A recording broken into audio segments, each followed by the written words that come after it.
and welcome to the regular meeting of the President Board of Trustees of the Village. To honor our veterans, to honor the members of the armed forces, and to honor our public safety employees, I ask that you all rise with me and recite the Pledge of Allegiance. I pledge allegiance to the flag of the United States of America and to the republic for which it stands, one nation, under God, indivisible, with liberty and justice for all.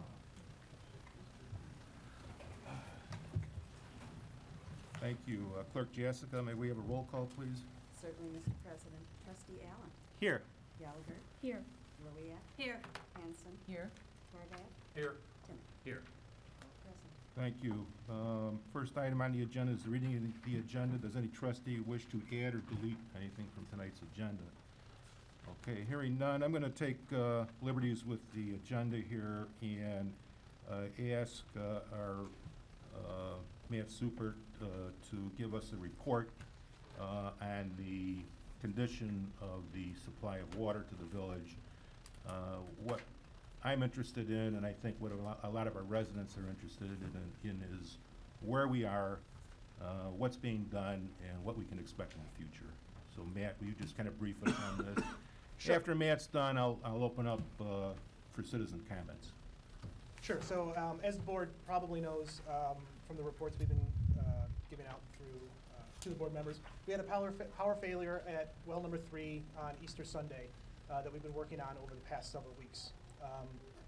Quick summary update on that is essentially we did a full inspection of all the components in the well, including the pump and motor and the electrical components in the cabinets. There is some damage to the electrical components that we're still waiting on. We did all the other repairs that we needed to do, and we had ComEd out last week to reconnect us up to the pole. We were attempting to start up the motor today with the intent of begin flushing and testing the well, but we were unable to do so. There was some abnormal readings coming off of the ComEd feed.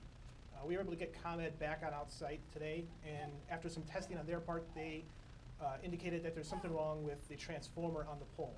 One of the 3 phases appears to be giving abnormally high voltage. So we're in the process right now of still trying to coordinate with ComEd. We're anticipating them being on site probably tomorrow, but I don't have the confirmation yet to do a full inspection and then also potential replacement of one of the transformers on the pole. Once that's complete, our goal then is to begin flushing the well and testing it and then hopefully bring it back online into distribution here shortly. All right, when you flush the well, how long does that take? We typically want to do that for probably at least 24, if not longer hours. What we're trying to do is get all of the sediment as well as any sort of bacteria that may have accumulated in the well out. Once we do that, we have to send 2 samples off to an independent lab to get any sort of clearance. Once we have 2 samples that are 24 hours apart that clear, then we can bring the well back into distribution. All right, under the best of circumstances, when will that happen? Realistically, we may be looking at this weekend, but No, I said the best of circumstances. Best of circumstances. Again, probably this weekend. So if ComEd is out tomorrow and it is able to get back online, we're looking at least probably Tuesday, Wednesday, maybe Thursday flushing, and then we would take a sample, possibly Thursday or Friday. The labs are not open on the weekend, so we'd have to take a second sample early next week. All right, and we have restrictions on use right now, is that right? Correct. There's currently a restricted watering in place. We did send an update out today. Because of the cooler weather and the rain that's coming in play, we are allowing even odd watering days for people who've done recent plantings, sod, seed, that sort of thing. We still have any other outdoor uses restricted and prohibited until further notice. Again, we're trying to minimize the use of the village's shallow well. Any sort of unnecessary use requires us to put more of the shallow well to distribution, which causes some of that increased hardness and discoloration that some people in town are experiencing. Okay. Any questions by the board members of Matt? Do you have a ratio on the well number 1 versus the well number 4? Yes, typically for the previous weeks leading up through last week, we were ranging approximately 3 to 6 hours per day. Well number 4 is running basically 24/7 at this point, and it's serving almost all of our demand. During the extreme heat that we had last week, those days when it was 80+ degrees, we had to run well 1 approximately 12 hours a day, which was closer to the scenario that we were running in back in the 2015 timeframe when we had a very high dry and hot period and we were doing the maintenance. We've learned quite a bit since that last period about managing how we're putting well number 1 into distribution, and we're doing it at different hours of the day to try to minimize the impact. Over this weekend, weather improved a little bit, and we were able to come back down, operating that 6 to 8 hour period, and we're anticipating the well number 1 usage to kind of continue to decrease this week.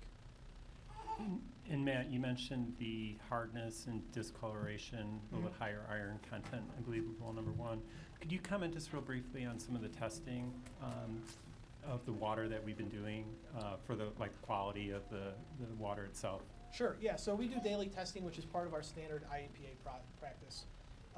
That includes bacterial testing, but also includes hardness, fluoride, iron testing, and some other measurements. That information is kind of on the website, and we monitor where those levels are throughout both what's leaving the plant, and we have a couple points in the distribution system that we sample as well. Thank you. Did we determine if that ComEd problem had something to do with our electrical issue? That we can't really tell. We did talk to ComEd about that, but because of the damage that occurred to the equipment during the electrical failure back on Sunday, there's no way to tell exactly if the damage was pre-existing, if the equipment on the pole had caused it, or if it was some sort of backfeed that happened as a result of the accident, so we don't know at this point. Some of the electrical components that we did have in the well house, IRMA, our insurance agency, has taken, and they're doing their process on that. And what about the pump that we removed? What's gonna happen to that? Are we gonna rebuild that, or? Yeah, so Lane Christensen has done a preliminary inspection on that. They did not find any significant problems with it. There was some minor pitting on the impellers and the drive shaft. They're gonna do some reconditioning on that, and then we'll put it back into storage as a backup motor for Okay. us. Any other questions by the board? Okay, if not, oh, I'm I sorry. think just to explain the quality of the water that we're getting from well number 1, I mean, we got the hardness and color, but water is safe coming out of the ground. Yeah, so Meets at all well the number 1, requirements. actually coming out of the ground raw, it does actually meet all of the IPA standards. The biggest issue with it is the dissolved mineralization in it. What you see out of that usually is the discolored red or yellow color. That is the actual dissolved iron that's in the water. The other thing we typically see is magnesium, calcium. Those are some of the other dissolved mineralization. We classify those as hardness. There's a hardness measurement that's measured milligrams per liter in the water. Those from the IEPA standard don't have a toxic level limit. We do have those standards identified on the website as what we're measuring and coming out from the ground with. It's mostly a taste and comfort level issue in terms of what you're seeing coming out of the faucet.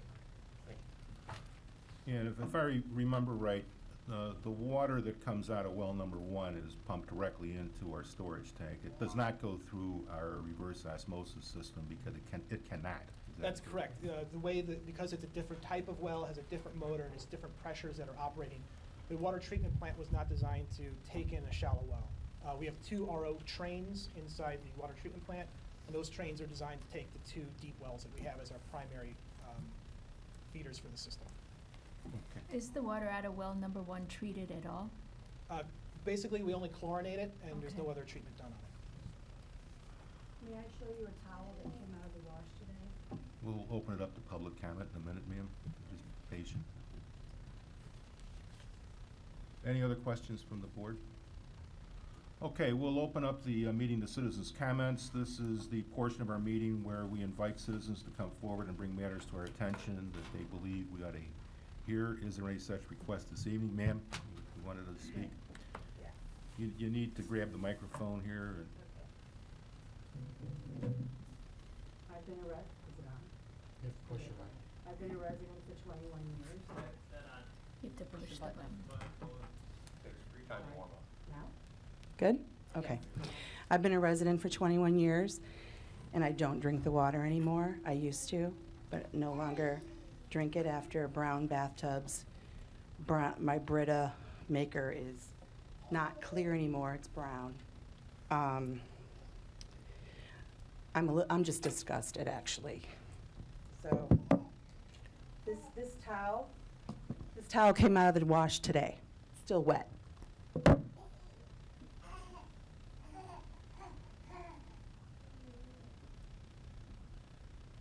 Can you see, I don't know if you can see the brown or not, but, yeah.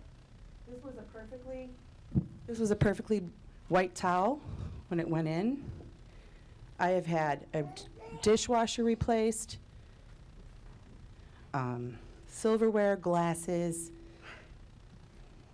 hot water heater, washing machine, 2 refrigerators. I don't have small children anymore, so I don't have to bathe them in a lot of brown water that the rest of the residents bathe in. I mean, I have to take a shower, so I do that. I don't understand why we're not on Lake Michigan water. Why the board is continuously using a broken and antiquated system. Every single suburb around us is on Lake Michigan water. If this is what our towels look like and our toilet water, what does the inside of your body look like when you ingest this water? I don't know what else to do because I've had it. And going through all those appliances, the wash, it's unacceptable for this village, for the amount of taxes we pay, for the increase in water bill that we've just gotten, and now that we can't water our grass and our flowers.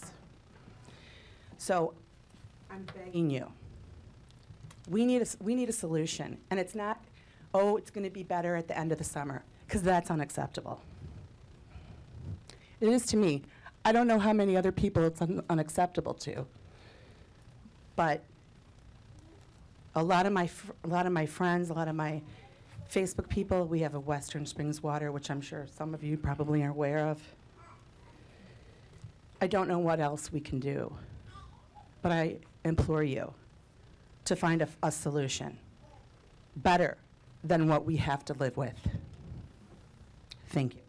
Thank you, ma'am. Anybody else?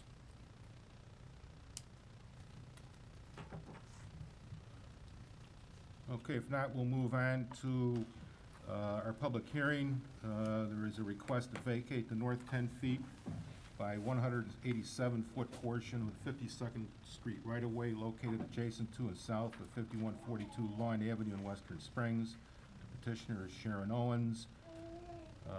Entertain a motion to open the public hearing and the vacation.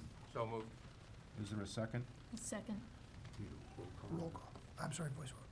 All in favor? Aye. Okay, anybody opposed? Okay.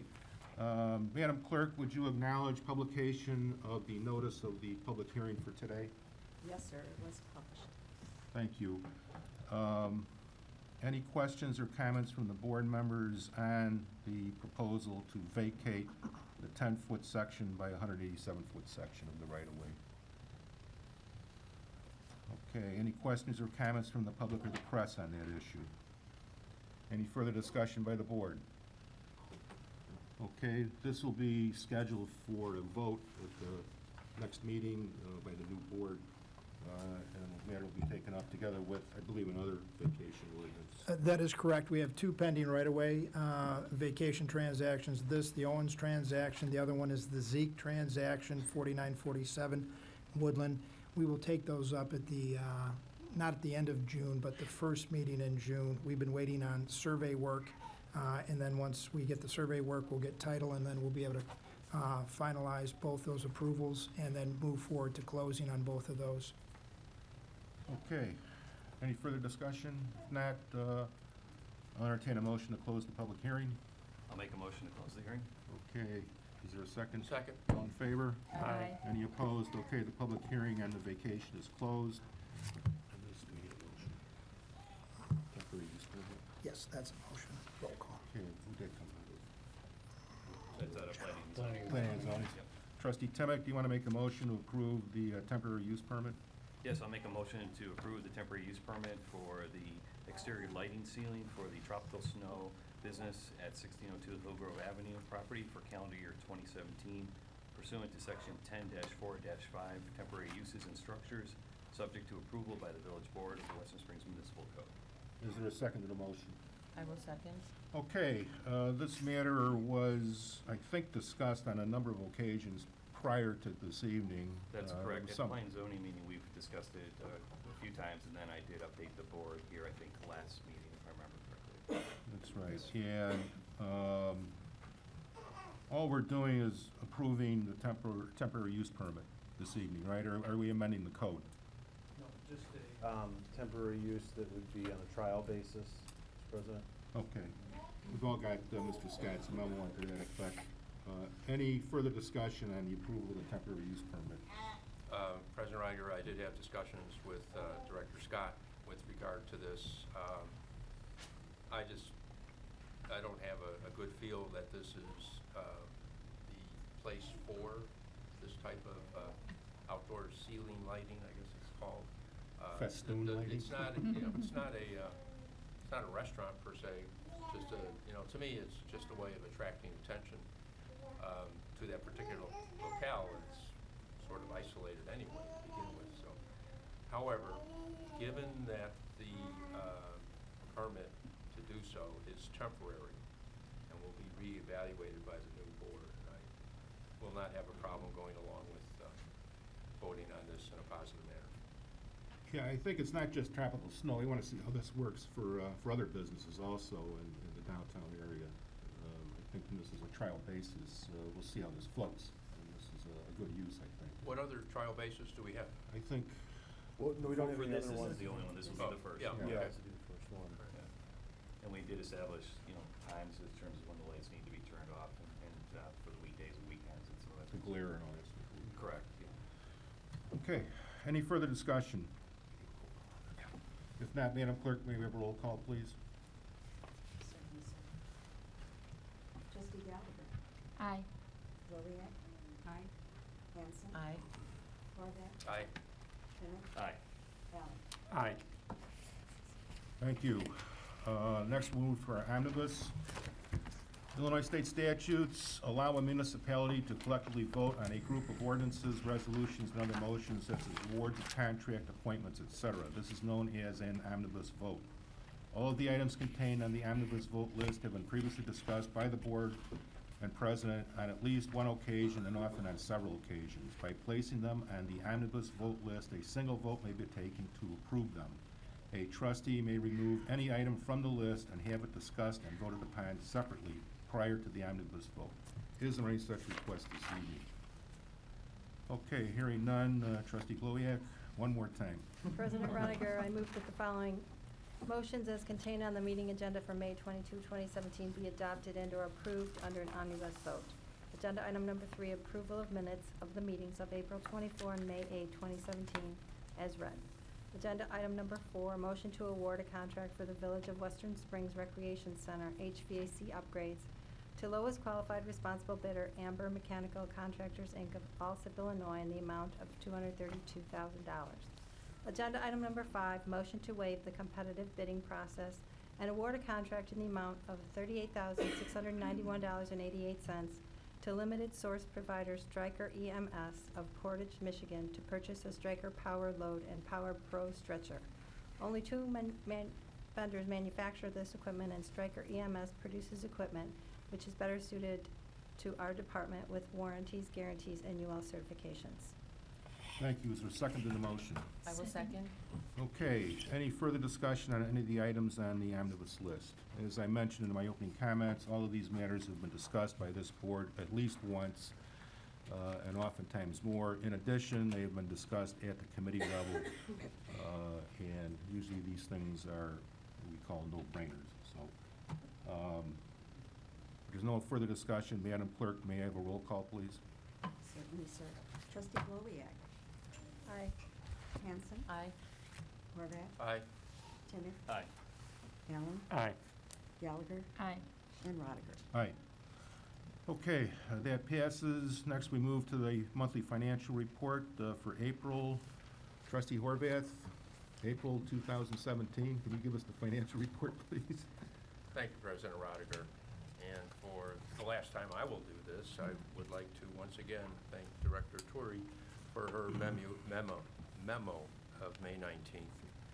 which also includes the financial report and check register for the month of April on a cash basis, and attached also the recap of all funds, a list of cash and investments, cash flow schedules for the month. We continue on pace with expenses basically being on target. I'll turn to the second page of her memo, where we discussed the general fund, which you know is the main operating fund for the village, with revenues through the end of April at $4.8 million and expenditures $4.1 million or 4.047. So approximately a surplus of $800,000, which is what we would expect on a cash basis, recording the first 55% of property taxes in February, March, and that balance will dwindle, go down as we continue to operate the business of the village until August, when we get the second influx of real estate taxes, the remaining 45%. Director Turi points out that sales taxes received in April, which were for January, in other words, sales in January, they were 2.19% lower than last year for the same period.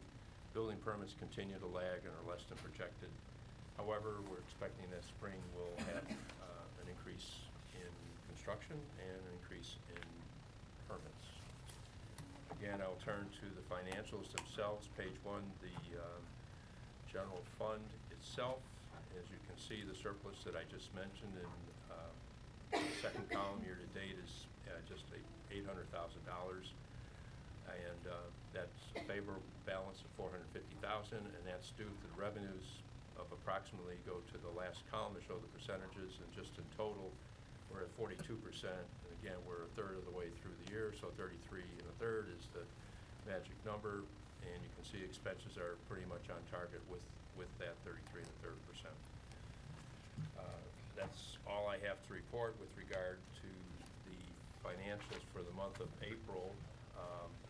However, at your positions here at the dais, you do have a report for the month of March.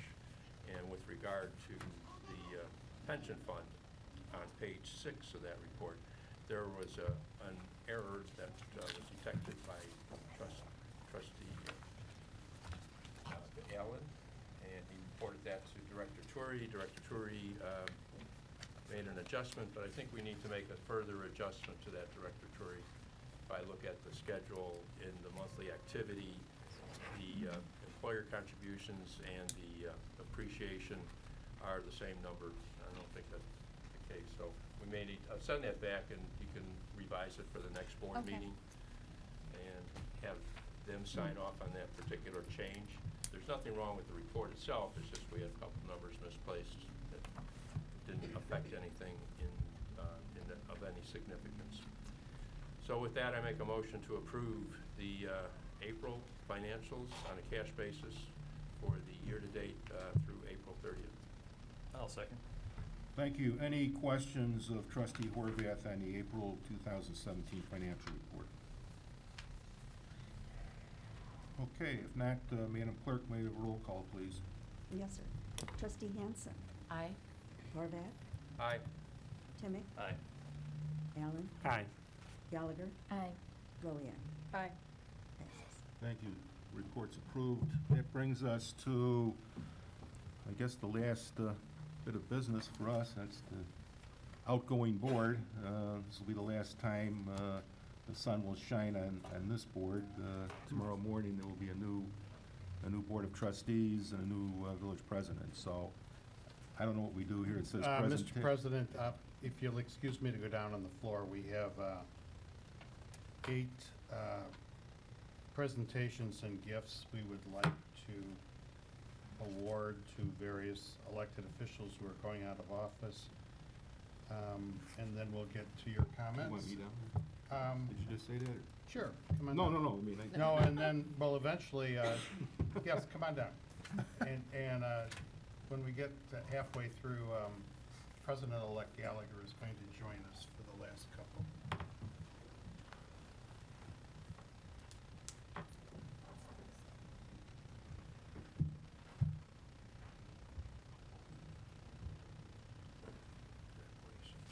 Yeah, Elaine.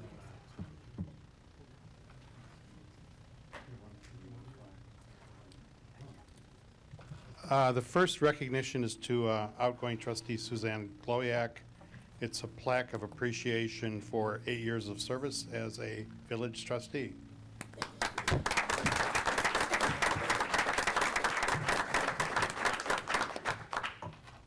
Next, we have trustee James Horvath, who is also being recognized with a plaque of recognition for 8 years as a trustee as well.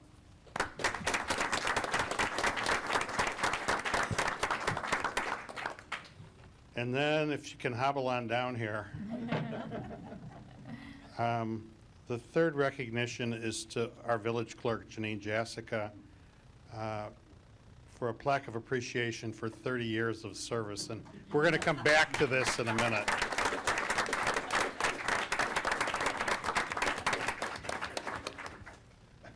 And last but not least, the fourth one is to our village president, William T. Rodiger, a plaque of appreciation for 4 years of service as a trustee and 8 years as a village president.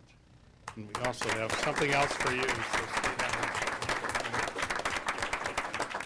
Alice, you want to come on down? Trustee Gallagher would also like to present a recognition to our outgoing First Lady. Kathy?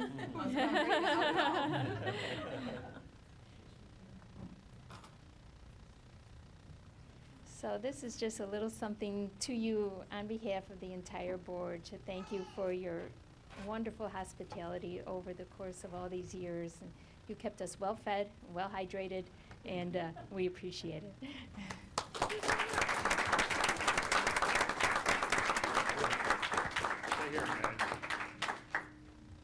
In light of the fact that the gentleman to the left of me here and the lady behind him are the longest-serving officials in many respects in Western Springs history, Janine has 30 years as a village clerk, which surpassed her predecessor by a good 10 years. And President Rodiger is the longest-serving board member with 12-plus years. We commissioned a little additional plaque that Elaine is going to bring down. There are only 2 of these in the world, so.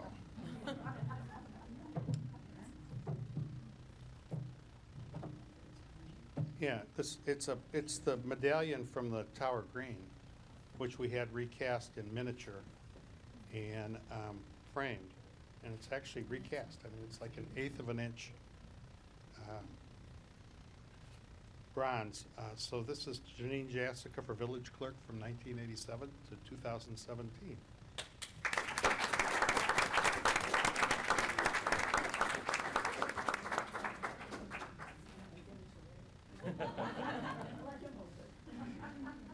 And secondly, to Village President William T. Rodiger, who was village president from 2009 to 2017, in addition to being a trustee from 2005 to 2009. Congratulations, sir.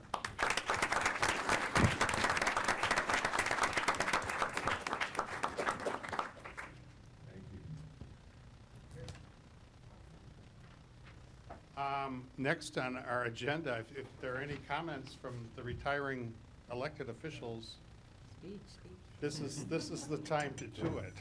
Thank you very much for the honor. The honor is really from village residents who had allowed me to serve, who elect me to office. You know, we don't get paid to do this, but it's really a labor of love. Sometimes it's not always fun, but I want to say, and I've said it many times, that it's really village staff that runs this village. And the staff doesn't go without control. I mean, the board does exercise its control in questions when they make a recommendation, such as Director Scott making a recommendation tonight. He gets challenged or questioned maybe. So, yes, this village runs because of the staff. And I want to especially thank Director Turi, whom I've worked with for 8 years. And she's been phenomenal in terms of being calm and collected and getting the reports out on time. So my comments. Thanks. Thank you.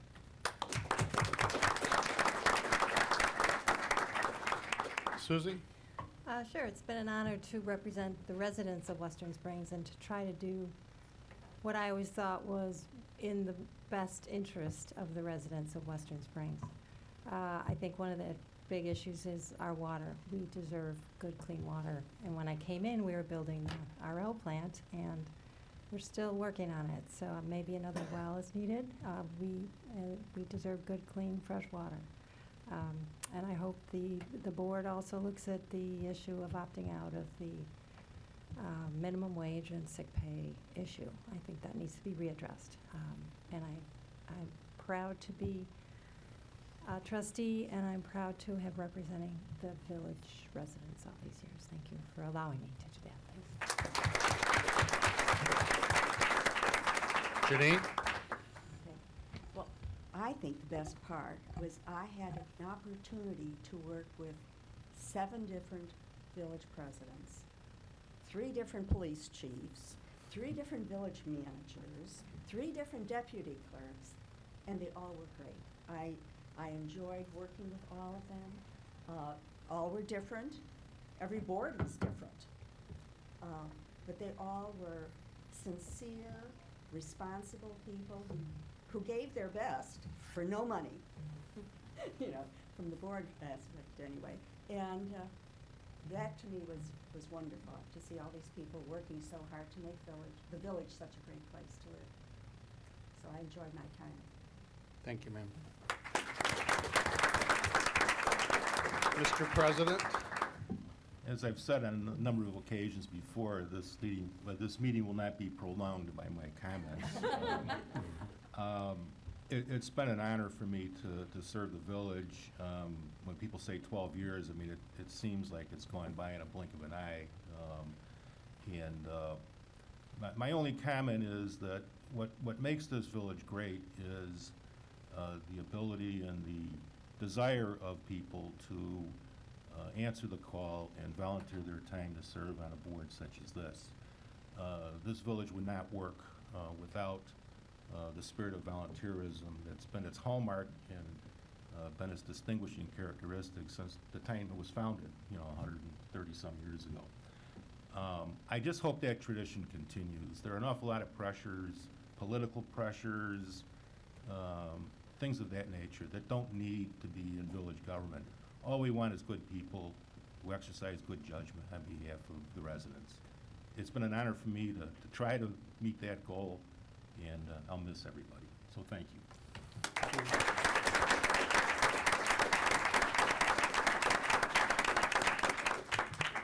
Okay, next we're going to swear in the new board and then take a 3 to 5 minute recess while they take their seats up on top and conduct their first meeting. So in order to swear in our new village president, she's asked that the Honorable Terry Gallagher, her husband, from the Cook County Circuit Court, do this. Terry? Judge Gallagher, excuse me.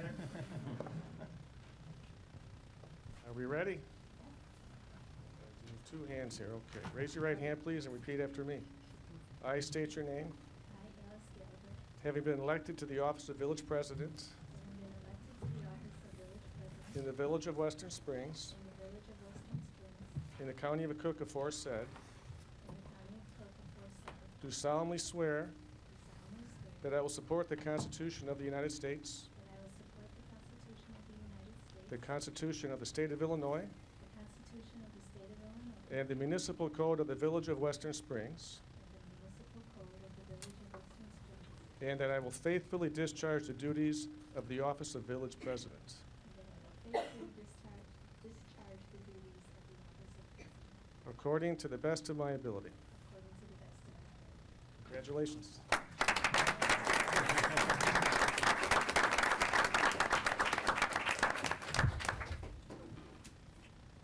Next, according to my list, is our outgoing village clerk as her last act are going to swear in the 3 new trustees, Heidi Rudolph, Bill Sifferman, and Jim Terrell. Right. You've seen me too now. Okay. I'll start. No, I'll do each of you separately, okay? Makes it more important that way. So I'll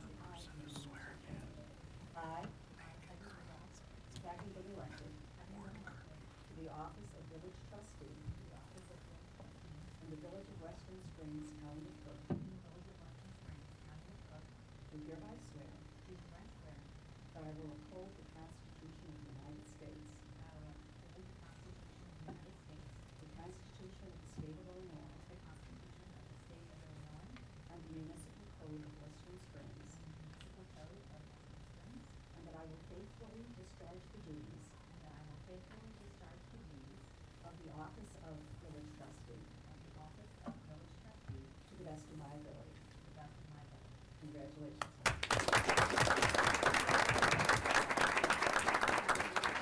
You are now official.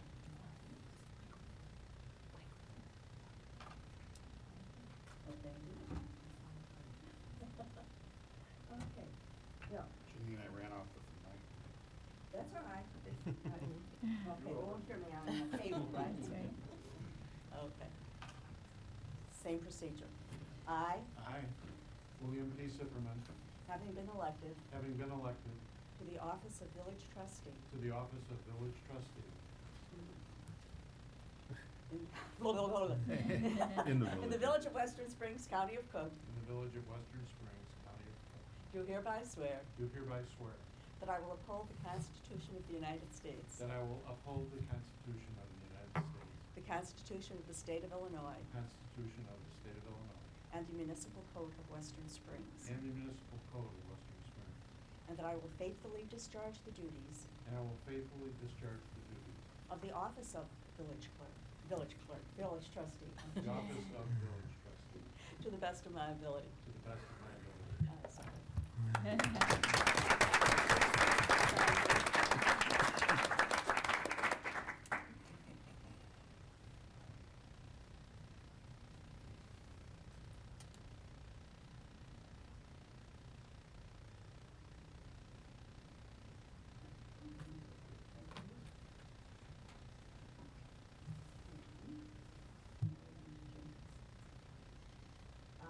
I, Jim Terrell, Having been elected having been elected to the office of village trustee to the office of village trustee in the village of Western Springs, County of Cook, in the village of Western Springs, County of Cook, do hereby swear do hereby swear that I will uphold the Constitution of the United States, that I will uphold the Constitution of the United States, the Constitution of the State of Illinois, the Constitution of the State of Illinois, and the municipal code of Western Springs, and the municipal code of Western Springs, and I will faithfully discharge the duties and I will faithfully discharge the duties of village trustee of village trustee to the best of my ability. to the best of my ability. Congratulations.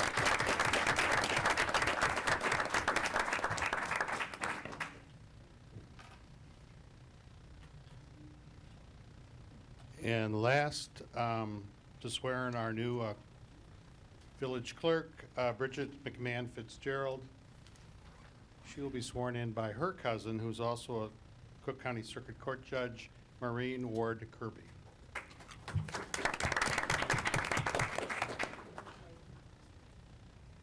I state your name.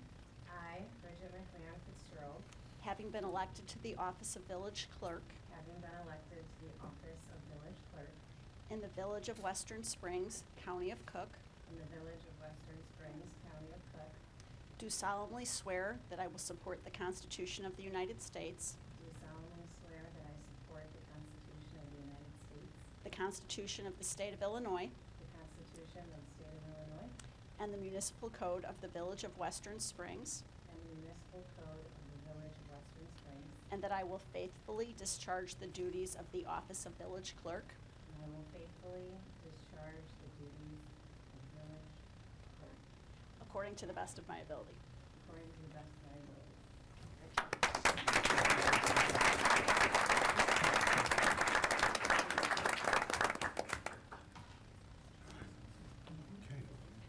Okay, we are officially in recess until 7:45. Thank you.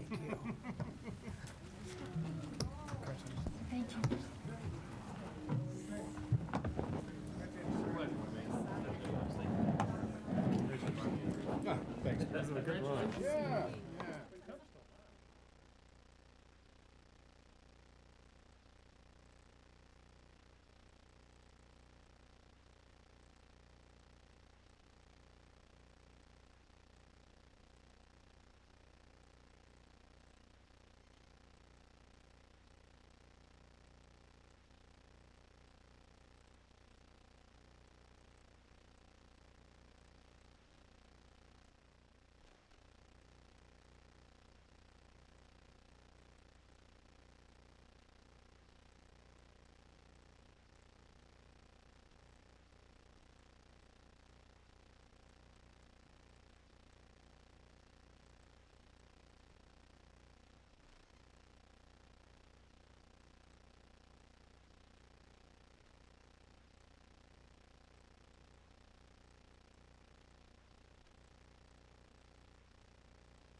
we're reconvening with the new board now.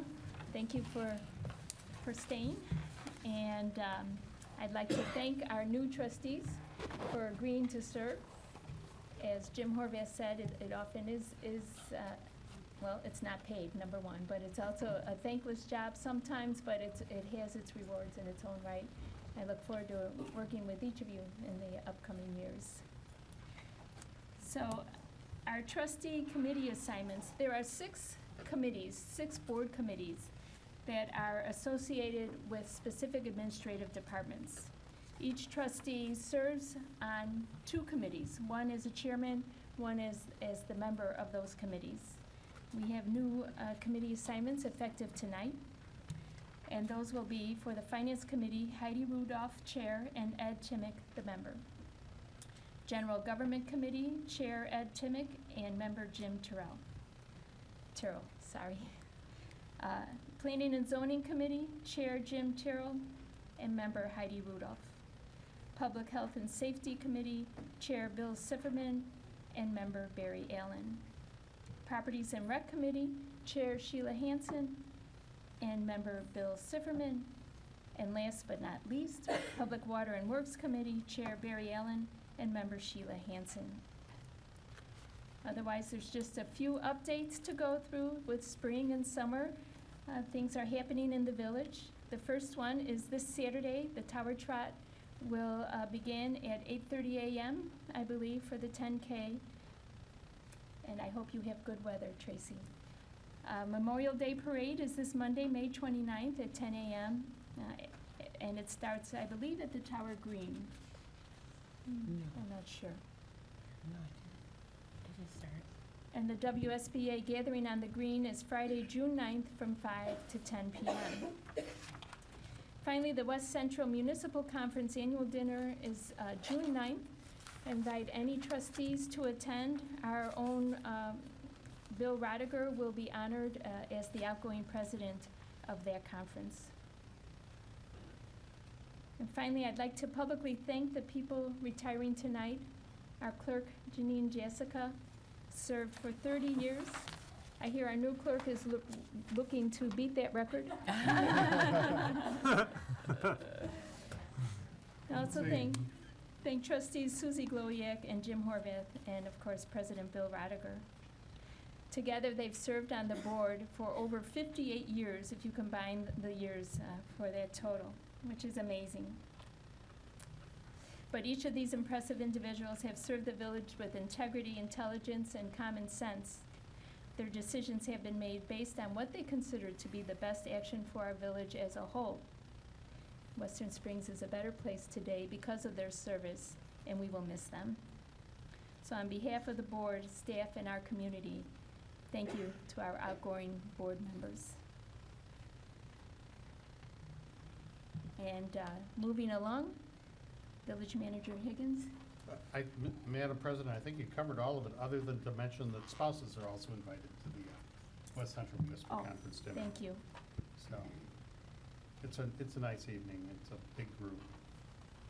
So, let us know, let Elaine know if you're planning on attending. That's all. Thank you. Village Attorney Jerusalem. You know, on the agenda, it says an update on the right-of-way transactions. I delivered that report earlier tonight, so no further report. Thank you. In that case, I'll entertain a motion to adjourn. I'll make a motion to adjourn. I'll second. All in favor? Aye. All opposed? All right, we stand adjourned. Thank you, ladies and gentlemen. Good job. Good job, I think it That's all there is to it. west. Over near the park. They line up. Spring Rock. Spring Rock? They line up on Central.